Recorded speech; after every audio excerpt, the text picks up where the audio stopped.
Cinema ಬರೋ ಮುಂಚೆ ಇಷ್ಟೊಂದು ಸುದ್ದಿಯಾಗೋದು ಹೊಸದೇನಲ್ಲ. ಆದ್ರೆ ಯಶ್ ನಟನೆಯ ಟಾಕ್ಸಿಕ್ ವಿಚಾರದಲ್ಲಿ ಮಾತ್ರ ಒಂದಾದ ಮೇಲೆ ಒಂದಂತೆ ವಿವಾದಗಳು ಎದುರಾಗ್ತವೆ. ಮೊದಲು ಶೂಟಿಂಗ್ ಸೆಟ್ ವಿಚಾರ, ನಂತರ ಮರಗಳ ಕಡಿತದ ಆರೋಪ, ಆಮೇಲೆ ಸಿನಿಮಾದ ಕೆಲವು ದೃಶ್ಯಗಳು, ಮಹಿಳಾ ಪಾತ್ರಗಳ ಚಿತ್ರಣ, ಬೋಲ್ಡ್ ಸೀನ್ಗಳು, ಈಗ ನಟಿ ರಿಷಿಕಾ ಸಿಂಗ್ ಅವರ ಹೇಳಿಕೆ. ಹೀಗೆ ಸಿನಿಮಾ ಇನ್ನು ಥಿಯೇಟರ್ಗೆ ಬಂದೇ ಇಲ್ಲ, ಅದರ ಚರ್ಚೆ ಈಗಾಗಲೇ ಜೋರಾಗ್ತಿದೆ. ಹಾಗಾದ್ರೆ ಅಸಲಿಗೆ ಟಾಕ್ಸಿಕ್ ನಲ್ಲಿ ಏನಿದೆ? ಯಾವ ಕಾರಣಕ್ಕೆ ಇಷ್ಟೊಂದು ವಿವಾದ? ಯಶ್ ಅಭಿಮಾನಿಗಳು ಯಾಕೆ ಕೋಪಗೊಂಡಿದ್ದಾರೆ? ಸಿನಿಮಾದಲ್ಲಿ ಮಹಿಳೆಯರನ್ನು ಹೇಗೆ ತೋರಿಸಲಾಗಿದೆ? ಬೋಲ್ಡ್ ಸೀನ್ಗಳ ಬಗ್ಗೆ ಯಾಕೆ ಇಷ್ಟೊಂದು ಚರ್ಚೆ? ಬನ್ನಿ ಒಂದೊಂದಾಗಿ ನೋಡೋಣ. ಮೊದಲೇ ಶೂಟಿಂಗ್ ಸೆಟ್ನಲ್ಲಿ ಶುರುವಾದ ವಿವಾದ. ಟಾಕ್ಸಿಕ್ ಘೋಷಣೆಯಾದಾಗಲೇ ಸಿನಿಮಾದ ಬಗ್ಗೆ ದೊಡ್ಡ ನಿರೀಕ್ಷೆ ಇತ್ತು. ಕೆಜಿಎಫ್ ನಂತರ ಯಶ್ ಯಾವ ಸಿನಿಮಾ ಮಾಡ್ತಾರೆ ಅನ್ನೋ ಕುತೂಹಲ ಎಲ್ಲರಲ್ಲೂ ಇತ್ತು. ಅದರ ಮೇಲೆ ರಾಷ್ಟ್ರ ಪ್ರಶಸ್ತಿ ಪಡೆದ ಗೀತು ಮೋಹನ್ ದಾಸ್ ನಿರ್ದೇಶನ ಮಾಡ್ತಿದ್ದಾರೆ ಅನ್ನೋ ಸುದ್ದಿ ಬಂದಾಗ ನಿರೀಕ್ಷೆ ಇನ್ನೂ ಹೆಚ್ಚಾಯಿತು. ಆದ್ರೆ ಸಿನಿಮಾ ಶೂಟಿಂಗ್ ಶುರುವಾದ ಕೆಲವೇ ದಿನಗಳಲ್ಲಿ ವಿವಾದ ಶುರುವಾಯಿತು. ಬೆಂಗಳೂರಿನ ಪೀಣ್ಯ HMT ಪ್ರದೇಶದಲ್ಲಿ ಸಿನಿಮಾ ಸೆಟ್ ಹಾಕಲು ಮರಗಳನ್ನು ಕಡಿದಿದ್ದಾರೆ ಅನ್ನುವ ಆರೋಪ ಕೇಳಿಬಂತು. ಈ ವಿಚಾರ ದೊಡ್ಡ ಮಟ್ಟದಲ್ಲಿ ಚರ್ಚೆಯಾಯಿತು. ಅರಣ್ಯ ಇಲಾಖೆಯಿಂದ ಪ್ರಕರಣ ದಾಖಲಾದ ವಿಚಾರವು ಸುದ್ದಿಯಾಯಿತು. ಒಂದು ಕಡೆ ಸಿನಿಮಾ ಶೂಟಿಂಗ್, ಇನ್ನೊಂದು ಕಡೆ ಪರಿಸರ ಪ್ರಶ್ನೆ. ಒಂದು ಸಿನಿಮಾ ಮಾಡೋಕೆ ಇಷ್ಟೊಂದು ಮರಗಳನ್ನು ಕಡಿಯಬೇಕಿತ್ತಾ ಅನ್ನೋ ಪ್ರಶ್ನೆ ಎದುರಾಯಿತು. ಆ ವಿವಾದ ನಿಧಾನವಾಗಿ ತಣ್ಣಗಾಗ್ತಿದ್ದಂತೆ ಈಗ ಮತ್ತೊಂದು ವಿವಾದ ಟಾಕ್ಸಿಕ್ ನ ಸುತ್ತುಕೊಂಡಿದೆ. ಈಗ ಸಿನಿಮಾದ ಸೀನ್ಗಳೇ ಚರ್ಚೆಯಲ್ಲಿವೆ. ಸಿನಿಮಾದ ಪ್ರಚಾರದ ಭಾಗವಾಗಿ ಕೆಲವು ದೃಶ್ಯಗಳು ಹೊರಬಂದ ನಂತರ ಸಾಮಾಜಿಕ ಜಾಲತಾಣದಲ್ಲಿ ಚರ್ಚೆ ಶುರುವಾಯಿತು. ಅದರಲ್ಲೂ ಸಿನಿಮಾದಲ್ಲಿರುವ ಬೋಲ್ಡ್ ಮತ್ತು ಆಪ್ತ ದೃಶ್ಯಗಳ ಬಗ್ಗೆ ಸಾಕಷ್ಟು ಜನ ಮಾತನಾಡೋಕೆ ಶುರು ಮಾಡಿದ್ದಾರೆ. ಕೆಲವರು ಯಶ್ ಅವರ ಸಿನಿಮಾದಲ್ಲಿ ಇಂತಹ ಸೀನ್ಗಳು ಬೇಕಿತ್ತಾ ಅಂತ ಪ್ರಶ್ನೆ ಮಾಡಿದ್ದಾರೆ. ಇನ್ನು ಕೆಲವರು ಇದು ಸಿನಿಮಾ, ಕತೆಗೆ ಬೇಕಾದ ದೃಶ್ಯ ಇದ್ದರೆ ತೋರಿಸೋದ್ರಲ್ಲಿ ತಪ್ಪೇನು ಅಂತ ಕೇಳ್ತಿದ್ದಾರೆ. ಅಷ್ಟೇ ಅಲ್ಲ, ಟಾಕ್ಸಿಕ್ ವಯಸ್ಕರಿಗಾಗಿ ಇರುವ ಸಿನಿಮಾ ಆಗಿದ್ರೆ ಅದನ್ನು ವಯಸ್ಕರು ಮಾತ್ರ ನೋಡ್ತಾರೆ. ಹಾಗಿರುವಾಗ ಸಿನಿಮಾದಲ್ಲಿರುವ ದೃಶ್ಯಗಳ ಬಗ್ಗೆ ಇಷ್ಟೊಂದು ಗಲಾಟೆ ಯಾಕೆ ಅನ್ನುವ ಪ್ರಶ್ನೆಯೂ ಇದೆ. ಆದ್ರೆ ಇನ್ನೊಂದು ಕಡೆ ಯಶ್ ಅವರ ಸಿನಿಮಾ ಅಂದ್ರೆ ದೊಡ್ಡ ಸಂಖ್ಯೆಯಲ್ಲಿ ಯುವಕರು ಸಿನಿಮಾ ನೋಡ್ತಾರೆ. ಹೀಗಾಗಿ ಅವರ ಸಿನಿಮಾದಲ್ಲಿ ಯಾವ ರೀತಿಯ ದೃಶ್ಯಗಳಿವೆ ಅನ್ನೋದರ ಬಗ್ಗೆ ಜವಾಬ್ದಾರಿ ಇರಬೇಕು ಅನ್ನೋ ಮಾತು ಕೂಡ ಕೇಳಿ ಬರ್ತಿದೆ. ಮಹಿಳಾ ಪಾತ್ರಗಳ ಬಗ್ಗೆ ಯಾಕೆ ವಿವಾದ? ಟಾಕ್ಸಿಕ್ ನಲ್ಲಿ ಕಿಯಾರಾ ಅಡ್ವಾನಿ, ನಯನತಾರಾ, ಹುಮಾ ಕುರೇಶಿ, ತಾರಾ ಸುತಾರಿಯಾ, ರುಕ್ಮಿಣಿ ವಸಂತ್ ಸೇರಿದಂತೆ ದೊಡ್ಡ ನಟಿಯರಿದ್ದಾರೆ. ಹೀಗಾಗಿ ಸಿನಿಮಾದಲ್ಲಿ ಮಹಿಳೆಯರನ್ನು ಹೇಗೆ ತೋರಿಸಿದ್ದಾರೆ ಅನ್ನೋ ಪ್ರಶ್ನೆ ಕೂಡ ದೊಡ್ಡದಾಗಿದೆ. ಸಿನಿಮಾದ ಕೆಲವು ಸಂಭಾಷಣೆಗಳ ಬಗ್ಗೆ ಈಗಾಗಲೇ ಚರ್ಚೆ ಶುರುವಾಗಿದೆ. ಅದರಲ್ಲೂ ಮಹಿಳಾ ಪಾತ್ರದ ರೇಟ್ ಅಥವಾ ಬೆಲೆ ಬಗ್ಗೆ ಮಾತನಾಡುವ ರೀತಿಯ ಸಂಭಾಷಣೆ ಯಾಕೆ ಬೇಕಿತ್ತು ಅನ್ನೋ ಪ್ರಶ್ನೆ ಕೇಳಿ ಬರುತ್ತಿದೆ. ಇಷ್ಟು ದೊಡ್ಡ ನಟಿಯರನ್ನು ಕರೆದುಕೊಂಡು ಬಂದು ಇಂತಹ ಪಾತ್ರದಲ್ಲಿ ತೋರಿಸಬೇಕಿತ್ತಾ ಅನ್ನೋ ಮಾತು ಕೂಡ ಕೆಲವರಿಂದ ಕೇಳಿ ಬರುತ್ತಿದೆ. ಆದ್ರೆ ಕಿಯಾರಾ ಅಡ್ವಾನಿ ಅವರ ಮಾತು ಮಾತ್ರ ಬೇರೆ. ಸಿನಿಮಾದಲ್ಲಿರುವ ಪ್ರತಿಯೊಂದು ಮಹಿಳಾ ಪಾತ್ರಕ್ಕೂ ತನ್ನದೇ ಆದ ಶಕ್ತಿ ಇದೆ. ಪ್ರತಿಯೊಂದು ಪಾತ್ರವು ಬೇರೆ ಬೇರೆ ರೀತಿಯದ್ದಾಗಿದೆ ಅನ್ನೋ ರೀತಿಯಲ್ಲಿ ಅವರು ಮಾತನಾಡಿದ್ದಾರೆ. ಅಂದ್ರೆ ಸಿನಿಮಾ ನೋಡಿದ ಮೇಲೆ ಮಹಿಳಾ ಪಾತ್ರಗಳು ನಿಜವಾಗಿಯೂ ಹೇಗಿವೆ ಅನ್ನೋದು ಇನ್ನಷ್ಟು ಸ್ಪಷ್ಟವಾಗಬಹುದು. ರಿಷಿಕಾ ಸಿಂಗ್ ಅವರ ವಿಡಿಯೋ ವೈರಲ್ ಆಗಿದ್ದು ಯಾಕೆ? ಈಗ ಟಾಕ್ಸಿಕ್ ವಿವಾದ ಮತ್ತಷ್ಟು ದೊಡ್ಡದಾಗಿದ್ದು ನಟಿ ರಿಷಿಕಾ ಸಿಂಗ್ ಅವರ ವಿಡಿಯೋದಿಂದ. ರಿಷಿಕಾ ಸಿಂಗ್ ಸಾಮಾಜಿಕ ಜಾಲತಾಣದಲ್ಲಿ ವಿಡಿಯೋ ಹಾಕಿ ಸಿನಿಮಾದಲ್ಲಿ ಮಹಿಳೆಯರಿಗೆ ಗೌರವ ಕೊಡಲಾಗುತ್ತಿಲ್ಲ ಅನ್ನೋ ರೀತಿಯಲ್ಲಿ ತಮ್ಮ ಆಕ್ಷೇಪ ವ್ಯಕ್ತಪಡಿಸಿದ್ದಾರೆ.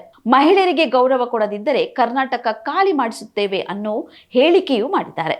ಈ ವಿಡಿಯೋ ಸಾಮಾಜಿಕ ಜಾಲತಾಣದಲ್ಲಿ ವೈರಲ್ ಆಗ್ತಿದ್ದಂತೆ ಯಶ್ ಅಭಿಮಾನಿಗಳು ರೊಚ್ಚಿಗೆದ್ದಿದ್ದಾರೆ. ಅವರ ಹೇಳಿಕೆಗೆ ವಿರೋಧ ವ್ಯಕ್ತಪಡಿಸಿ ಸಾಕಷ್ಟು ಜನ ಪೋಸ್ಟ್ ಹಾಕಿದ್ದಾರೆ. ಕೆಲವರು ರಿಷಿಕಾ ಸಿಂಗ್ ಅವರ ಹಳೆಯ ಸಿನಿಮಾಗಳ ದೃಶ್ಯಗಳನ್ನು ತೆಗೆದುಕೊಂಡು ಅವರನ್ನೇ ಪ್ರಶ್ನೆ ಮಾಡಲು ಶುರು ಮಾಡಿದ್ದಾರೆ. ಇಲ್ಲಿಂದ ಟಾಕ್ಸಿಕ್ ಚರ್ಚೆ ಸಿನಿಮಾದಿಂದ ಹೊರಗೆ ಬಂದು ಸೋಷಿಯಲ್ ಮೀಡಿಯಾ ಜಗಳವಾಗಿ ಬದಲಾವಣೆ ಆಗೋಕೆ ಶುರುವಾಯಿತು. ಸಿನಿಮಾ ಬಗ್ಗೆ ಮಾತನಾಡೋದು ಬೇರೆ, ವೃತ್ತಿಯನ್ನೇ ಟಾರ್ಗೆಟ್ ಮಾಡೋದು ಬೇರೆ. ಒಂದು ಸಿನಿಮಾ ಇಷ್ಟ ಆಗಿಲ್ಲ ಅಂದ್ರೆ ಟೀಕೆ ಮಾಡೋದು ತಪ್ಪಲ್ಲ. ಸಿನಿಮಾದ ದೃಶ್ಯ, ಸಂಭಾಷಣೆ, ಕತೆ ಯಾವುದನ್ನಾದ್ರೂ ಪ್ರಶ್ನಿಸಬಹುದು. ಆದ್ರೆ ಒಬ್ಬರು ಸಿನಿಮಾವನ್ನು ಟೀಕಿಸಿದ್ದಾರೆ ಅನ್ನೋ ಕಾರಣಕ್ಕೆ ಅವರ ಹಳೆಯ ಸಿನಿಮಾಗಳನ್ನು ಹುಡುಕಿ ತಂದು ವೈಯಕ್ತಿಕವಾಗಿ ಟ್ರೋಲ್ ಮಾಡೋದು ಬೇರೆ ವಿಚಾರ. ಅದೇ ರೀತಿ ಯಶ್ ಅಭಿಮಾನಿಗಳು ಸಿನಿಮಾವನ್ನು ಬೆಂಬಲಿಸೋದು ಕೂಡ ಅವರ ಹಕ್ಕು. ಆದ್ರೆ ಸಿನಿಮಾವನ್ನು ಟೀಕಿಸುವ ಪ್ರತಿಯೊಬ್ಬರನ್ನು ವೈಯಕ್ತಿಕವಾಗಿ ಗುರಿಯಾಗಿಸಿಕೊಂಡ್ರೆ ಚರ್ಚೆ ಬೇರೆ ದಿಕ್ಕಿಗೆ ಹೋಗುತ್ತದೆ. ಸಿನಿಮಾ ಬಗ್ಗೆ ಚರ್ಚೆ ನಡೆಯಲಿ, ಆದ್ರೆ ವ್ಯಕ್ತಿಗತ ದಾಳಿ ಯಾಕೆ ಅನ್ನೋ ಪ್ರಶ್ನೆ ಇಲ್ಲಿ ಮುಖ್ಯವಾಗುತ್ತದೆ. ಬೋಲ್ಡ್ ಸೀನ್ಗಳು ನಿಜವಾಗಿಯೂ ಸಿನಿಮಾಕ್ಕೆ ಬೇಕಿತ್ತ? ಈಗ ಇದು ಟಾಕ್ಸಿಕ್ ಬಗ್ಗೆ ಹೆಚ್ಚು ಚರ್ಚೆ ಆಗ್ತಿರುವ ವಿಷಯ. ಒಂದು ಕಡೆ ಯಶ್ ಇಷ್ಟು ದೊಡ್ಡ ಸ್ಟಾರ್, ಅವರ ಸಿನಿಮಾಗಳಲ್ಲಿ ಇಂತಹ ದೃಶ್ಯಗಳ ಅಗತ್ಯ ಏನು ಅನ್ನೋ ಪ್ರಶ್ನೆ. ಇನ್ನೊಂದು ಕಡೆ ಯಶ್ ಪ್ರತಿ ಸಲವೂ KGF ರೀತಿಯ ಪಾತ್ರವನ್ನೇ ಮಾಡಬೇಕಾ, ಬೇರೆ ರೀತಿಯ ಪಾತ್ರ ಮಾಡಬಾರದೆ ಅನ್ನೋ ಪ್ರಶ್ನೆ. ಒಬ್ಬ ನಟ ಹೊಸ ರೀತಿಯ ಪಾತ್ರ ಮಾಡೋಕೆ ಪ್ರಯತ್ನಿಸಿದಾಗ ಅದರಲ್ಲಿ ಹೊಸ ರೀತಿಯ ದೃಶ್ಯಗಳು ಬರೋದು ಸಹಜ. ಅದರಲ್ಲೂ ಸಿನಿಮಾ ವಯಸ್ಕರಿಗಾಗಿ ಇದ್ರೆ ಕತೆಗೆ ಬೇಕಾದ ಕೆಲವು ದೃಶ್ಯಗಳನ್ನು ತೋರಿಸೋಕೆ ಅವಕಾಶ ಇರುತ್ತದೆ. ಆದ್ರೆ ಆ ದೃಶ್ಯಗಳು ನಿಜವಾಗಿಯೂ ಕತೆಗೆ ಬೇಕಿತ್ತಾ ಅಥವಾ ಕೇವಲ ಪ್ರಚಾರಕ್ಕಾಗಿ ಹಾಕಲಾಗಿದೆಯಾ ಅನ್ನೋದು ಸಿನಿಮಾ ನೋಡಿದ ಮೇಲಷ್ಟೇ ಗೊತ್ತಾಗಬೇಕಾಗಿದೆ. ಯಶ್ ಅಂದ್ರೆ ಜನರಿಗೆ ರಾಕಿ ಬಾಯ್ ನೆನಪಾಗ್ತಾರೆ. ಇಲ್ಲಿ ಯಶ್ ಅವರ ಇಮೇಜ್ ಕೂಡ ಬಹಳ ಮುಖ್ಯ. KGF ನಲ್ಲಿ ರಾಕಿ ಬಾಯ್ ಆಗಿ ಯಶ್ ಮಾಡಿದ ಪಾತ್ರ ಎಲ್ರಿಗೂ ಗೊತ್ತು. ಆ ಸಿನಿಮಾ ಯಶ್ ಅವರನ್ನು ಕನ್ನಡದ ಗಡಿಯನ್ನು ಮೀರಿ ದೇಶದಾದ್ಯಂತ ಪರಿಚಯಿಸಿತು. ಯಶ್ ಅವರ ಹೊಸ ಸಿನಿಮಾ ಅಂದ್ರೆ ಜನರಿಗೆ ಸಹಜವಾಗಿಯೇ ಮಾಸ್ ಸಿನಿಮಾ ನೆನಪಾಗುತ್ತದೆ. ದೊಡ್ಡ ಆಕ್ಷನ್, ದೊಡ್ಡ ಡೈಲಾಗ್, ಮಾಸ್ ಎಲಿವೇಶನ್ ಇವೆಲ್ಲವನ್ನು ಪ್ರೇಕ್ಷಕರು ನಿರೀಕ್ಷಿಸುತ್ತಾರೆ. ಆದ್ರೆ ಟಾಕ್ಸಿಕ್ ನಲ್ಲಿ ಯಶ್ ಬೇರೆ ರೀತಿಯ ಪಾತ್ರ ಮಾಡಿದ್ದಾರೆ ಅನ್ನೋ ಮಾತು ಕೇಳಿ ಬರುತ್ತಿದೆ. ಇದು ಯಶ್ ಅವರ ವೃತ್ತಿ ಜೀವನದಲ್ಲಿ ಹೊಸ ಪ್ರಯತ್ನವಾಗುತ್ತಾ ಅಥವಾ ಅಭಿಮಾನಿಗಳು ನಿರೀಕ್ಷೆ ಮಾಡಿರುವ ರೀತಿಯಲ್ಲಿ ಸಿನಿಮಾ ಇರುತ್ತಾ ಅನ್ನೋದು ಕುತೂಹಲ ಇದೆ. ಗೀತು ಮೋಹನ್ ದಾಸ್ ಏನ್ ಮಾಡ್ತಿದ್ದಾರೆ ಅನ್ನೋದು ಕೂಡ ಬಹಳ ಮುಖ್ಯ. ಟಾಕ್ಸಿಕ್ ಸಿನಿಮಾ ಯಶ್ ಅವರ ಸಿನಿಮಾ ಅನ್ನೋ ಕಾರಣಕ್ಕೆ ಮಾತ್ರ ಸುದ್ದಿಯಾಗಿಲ್ಲ, ಇದರ ಹಿಂದೆ ಗೀತು ಮೋಹನ್ ದಾಸ್ ಇದ್ದಾರೆ ಅನ್ನೋದು ಕೂಡ ದೊಡ್ಡ ವಿಷಯ. ಅವರು ಸಾಮಾನ್ಯ ಮಾಸ್ ಸಿನಿಮಾ ಮಾಡುವ ನಿರ್ದೇಶಕಿಯಲ್ಲ. ವಿಭಿನ್ನ ಕತೆ ಮತ್ತು ಗಾಢವಾದ ಪಾತ್ರಗಳನ್ನು ತೋರಿಸುವ ಶೈಲಿಗೆ ಅವರು ಹೆಸರುವಾಸಿಯಾಗಿದ್ದಾರೆ. ಹೀಗಾಗಿ ಯಶ್ ಅವರ ಇಮೇಜ್ ಮತ್ತು ಗೀತು ಮೋಹನ್ ದಾಸ್ ಅವರ ವಿಭಿನ್ನ ಕತೆ ಹೇಳುವ ಶೈಲಿ ಎರಡೂ ಸೇರಿದಾಗ ಸಿನಿಮಾ ಹೇಗಿರಬಹುದು ಅನ್ನೋ ಕುತೂಹಲ ಇದೆ. ಅದೇ ಕಾರಣಕ್ಕೆ ಟಾಕ್ಸಿಕ್ ಬಗ್ಗೆ ಸಿನಿಮಾ ಬರೋ ಮುಂಚೆ ಇಷ್ಟೊಂದು ಚರ್ಚೆ ಆಗ್ತಿದೆ. ಸೋಷಿಯಲ್ ಮೀಡಿಯಾ ಈ ಚರ್ಚೆಯನ್ನು ಇನ್ನಷ್ಟು ದೊಡ್ಡದಾಗಿಸಿದೆ. ಈಗ ಸಿನಿಮಾ ವಿವಾದ ಆಗೋಕೆ ಸಿನಿಮಾ ರಿಲೀಸ್ ಆಗ್ಬೇಕಾಗಿಲ್ಲ. ಒಂದು ಪೋಸ್ಟರ್ ಬಂತು ಅಂದ್ರೆ ಸಾಕು, ಒಂದು ಸೀನ್ ಹೊರ ಬಂತು ಅಂದ್ರೆ ಸಾಕು, ಒಂದು ಡೈಲಾಗ್ ವೈರಲ್ ಆಯ್ತು ಅಂದ್ರೆ ಸಾಕು, ಕೆಲವೇ ಗಂಟೆಗಳಲ್ಲಿ ಪರ ವಿರೋಧದ ಚರ್ಚೆ ಶುರುವಾಗುತ್ತದೆ. ಟಾಕ್ಸಿಕ್ ವಿಚಾರದಲ್ಲೂ ಇದೇ ಆಗಿದೆ. ಒಂದು ಕಡೆ ಯಶ್ ಅಭಿಮಾನಿಗಳು, ಮತ್ತೊಂದು ಕಡೆ ಸಿನಿಮಾದ ಕೆಲವು ದೃಶ್ಯಗಳು ಪ್ರಶ್ನಿಸುವವರು, ಮಧ್ಯದಲ್ಲಿ ಸೋಷಿಯಲ್ ಮೀಡಿಯಾ. ಇದರಿಂದ ಸಿನಿಮಾದ ಬಗ್ಗೆ ಜನರ ಕುತೂಹಲ ಮಾತ್ರ ಇನ್ನಷ್ಟು ಹೆಚ್ಚಾಗಿದೆ. ಅಸಲಿಗೆ ಟಾಕ್ಸಿಕ್ ನಲ್ಲಿ ಏನಿದೆ? ಇದೇ ಎಲ್ಲರಿಗೂ ಇರುವ ದೊಡ್ಡ ಪ್ರಶ್ನೆ. ವಿವಾದಕ್ಕೆ ಕಾರಣವಾಗಿರುವ ದೃಶ್ಯಗಳು ಸಿನಿಮಾದಲ್ಲಿ ಯಾವ ಸಂದರ್ಭದಲ್ಲಿ ಬರುತ್ತದೆ? ಮಹಿಳಾ ಪಾತ್ರಗಳ ನಿಜವಾದ ಕತೆ ಏನು? ಯಶ್ ಯಾವ ರೀತಿಯ ಪಾತ್ರ ಮಾಡ್ತಿದ್ದಾರೆ? ಸಿನಿಮಾದ ಕತೆ ಏನು? ಗೀತು ಮೋಹನ್ ದಾಸ್ ಯಶ್ ಅವರನ್ನು ಯಾವ ರೀತಿಯಲ್ಲಿ ತೋರಿಸ್ತಿದ್ದಾರೆ? ಈ ಎಲ್ಲಾ ಪ್ರಶ್ನೆಗಳಿಗೆ ಈಗ ಸಾಮಾಜಿಕ ಜಾಲತಾಣಗಳಲ್ಲಿ ಬೇರೆ ಬೇರೆ ಉತ್ತರ ಸಿಗುತ್ತಿದೆ. ಆದ್ರೆ ನಿಜವಾದ ಉತ್ತರ ಸಿನಿಮಾ ನೋಡಿದ ಮೇಲೆ ಸಿಗ್ಬೇಕಾಗಿದೆ. ಕೊನೆಯದಾಗಿ, ಟಾಕ್ಸಿಕ್ ಸಿನಿಮಾ ಬರೋದಕ್ಕೆ ಮುಂಚೆನೆ ಒಂದರ ಹಿಂದೆ ಮತ್ತೊಂದು ವಿಚಾರಕ್ಕೆ ಸುದ್ದಿ ಆಗ್ತಿದೆ.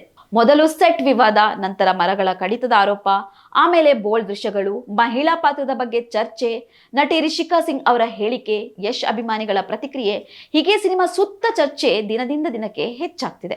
ಆದ್ರೆ ಈ ಎಲ್ಲಾ ವಿವಾದಗಳ ನಡುವೆ ಒಂದು ವಿಷಯ ಮಾತ್ರ ಖಚಿತ, ಟಾಕ್ಸಿಕ್ ಬಗ್ಗೆ ಜನರ ಕುತೂಹಲ ಈಗ ಇನ್ನಷ್ಟು ಹೆಚ್ಚಾಗಿದೆ.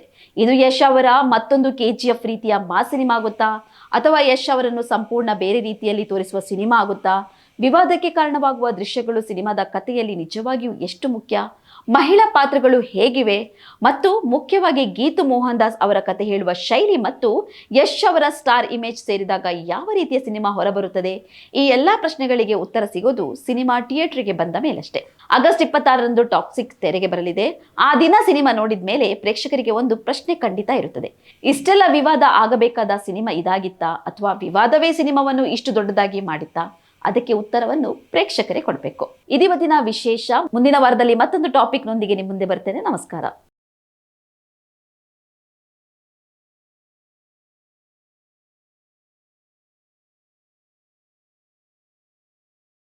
ಸುದ್ದಿ ಅಪ್ಡೇಟ್ಗೆ ಈಗಲೇ the federal Karnataka YouTube page ಅನ್ನು ಸಬ್ಸ್ಕ್ರೈಬ್ ಮಾಡಿ.